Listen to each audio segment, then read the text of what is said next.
ఏపీలో ఎన్నికలకు ఇంకా 3 ఏళ్ల సమయం ఉంది. కానీ వైసీపీ నేతలు టికెట్ల కోసం ఇప్పటి నుంచే తన్నుకుంటున్నారు. దీంతో పార్టీలో వర్గపోరు భగ్గుమంటోంది. చిత్తూరు జిల్లాలోని ఓ నియోజకవర్గంలో ఇదే పరిస్థితి ఉంది. ఒకరు మాజీ ఎమ్మెల్యే, మరొకరు జడ్పీ చైర్మన్. టికెట్ కోసం ఇద్దరూ పోటీ పడుతున్న క్రమంలో గొడవలకు దిగుతున్నారు. ఫిర్యాదులు, షోకాజ్ నోటీసులతో రచ్చ చేస్తున్నారు. ఇంతకీ ఎవరా నేతలు? ఏ నియోజకవర్గం? Watch the story. వైసీపీ అధ్యక్షుడు జగన్ జనాన్నే కాదు, పార్టీ నేతలను భ్రమల్లో ముంచెత్తుతున్నారు. 2029 ఎన్నికల్లో అధికారం తమదే అంటూ చేస్తున్న ప్రకటనలతో పార్టీ నేతలు సీట్ల కోసం ఇప్పటి నుంచి సిగపట్లు పట్టుకునేలా చేస్తున్నారు. 3 ఏళ్ల ముందు టికెట్ల కోసం కొట్టుకుంటే పార్టీ ప్రజల నోళ్లలో నానేందుకు ఇది ఒక ప్రచారమనేవారు లేకపోలేదు. మళ్లీ వైసీపీదే అధికారం అనడం మభ్యపెట్టడమే అవుతుంది అనే భావన ఉంది. పవర్లోకి వచ్చేంత సీన్ ఉందా అంటే చూడాలి అనేవారే తప్ప గ్యారంటీ అని చెప్పేవారు లేదు.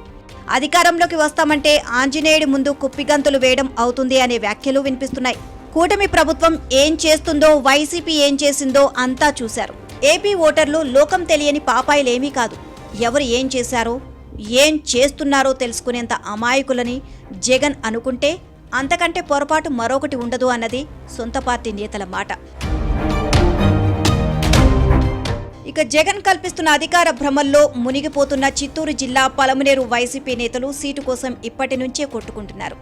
మాజీ MLA, party in charge Venkate Gowda, ZP chairman Vasu alias శ్రీనివాసుల మధ్య నెలకొన్న వర్గపోరు శృతిమిచ్చింది. పార్టీ పెద్దలకు ఇది తలనొప్పిగా మారింది. గత ఎన్నికల్లో టికెట్ కోసం పోటీపడ్డ ఈ ఇద్దరు నేతలు 2029 కోసం ఇప్పటి నుంచే ఆధిపత్యం చెలాయించే పనిలో ఉన్నారు. ఎన్నికలకు మరో 3 ఏళ్ల సమయం ఉన్నా ఇప్పుడే ఎలక్షన్ అన్నట్టుగా కొట్టుకోవడం వివాదాస్పదంగా మారింది. వర్గపోరును ప్రోత్సహిస్తూ క్రమశిక్షణను ఉల్లంఘిస్తున్నారు అంటూ జెడ్పీ చైర్మన్ శ్రీనివాసులపై మాజీ ఎమ్మెల్యే వెంకటే గౌడ పార్టీ అధిష్టానానికి ఫిర్యాదు చేయడంతో వివాదం రాసుకుంది. దీనిపై వివరణ ఇవ్వాలని శ్రీనివాసులకు సంజాయిషీ నోటీసులు ఇచ్చింది. దీంతో తనపైనే కంప్లైంట్ చేస్తావా అంటూ మాజీ శాసనసభ్యుడిపై జెడ్పీ చైర్మన్ రుసరుసలాడుతున్నారు. అయితే ఇక్కడే ఓ ట్విస్ట్ ఉంది.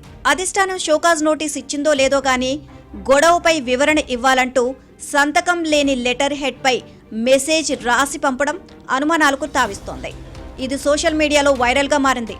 శ్రీనివాసులతో పాటు ఈ నేత అనుచరులను బెదిరించే క్రమంలోనే ఎమ్మెల్యే వర్గం ఈ విధంగా చేసింది అన్న వాదనలు ఉన్నాయి. అయితే పార్టీ క్రమశిక్షణను ఉల్లంఘించలేదని, సంజాయిషీ నోటీసులు, సస్పెన్షన్లు తనకు కొత్త కాదన్నది జెడ్పీ చైర్మన్ వాదన. గత నెల 27న వీకోటలో పలమనేరు, కుప్పం నియోజకవర్గాల వైసీపీ ఎంపీపీలు, ఎంపీటీసీలు, సర్పంచ్లను సన్మానించిన జెడ్పీ చైర్మన్ శ్రీనివాసులు వచ్చే ఎన్నికల్లో పలమనేరు నుంచి తను లేదా కుమారుడు పోటీలో ఉంటామని ప్రకటించడం రచ్చను రాజేసింది. ఈ కార్యక్రమానికి పార్టీ ఇన్ఛార్జ్ వెంకటే గౌడకు ఆహ్వానం లేదు. పైగా అంతకు ముందు కూడా వెంకటే గౌడ అవినీతి చిట్టా తన దగ్గర ఉందంటూ శ్రీనివాసులు చేసిన ఆరోపణలు వివాదాస్పదమయ్యాయి. 2019లో ఎమ్మెల్యేగా గెలిచినప్పుడు ఇసుక, గ్రావెల్ దందాలకు పాల్పడి అక్రమ లేఅవుట్లు వేశారన్నది శ్రీనివాసులు వాదన. వెంకటే గౌడ పైచేయి సాధించే క్రమంలోనే జెడ్పీ చైర్మన్ ఈ విధంగా వ్యవహరిస్తున్నారు అన్నది మాజీ శాసనసభ్యుడి మాట. వాస్తవానికి ఇద్దరిది ఒకే మండలం, గురు శిష్యుల అనుబంధం. వైసీపీ పాలనలో ప్రోటోకాల్ ఉల్లంఘనపైన ఇద్దరి మధ్య గొడవలు జరిగాయి. 2021లో జెడ్పీ చైర్మన్గా ఎన్నికైన శ్రీనివాసులు జిల్లాలో వైసీపీ పరంగా ఏ కార్యక్రమం నిర్వహించినా హాజరవుతున్నారు. ఇటీవల మరింత స్పీడ్ పెంచారు. దీంతో తన సీటుకు ఎసరు పెట్టే ప్రయత్నంలో జరుగుతుందనుకున్న వెంకటే గౌడ పలమనేరు నియోజకవర్గంలో క్రియాశీలకంగా మారారు. ఇద్దరి మధ్య జరుగుతున్న వర్గపోరుతో పార్టీకి నష్టమే జరుగుతోంది. భవిష్యత్తులో ఏం జరుగుతుందో చూడాలి.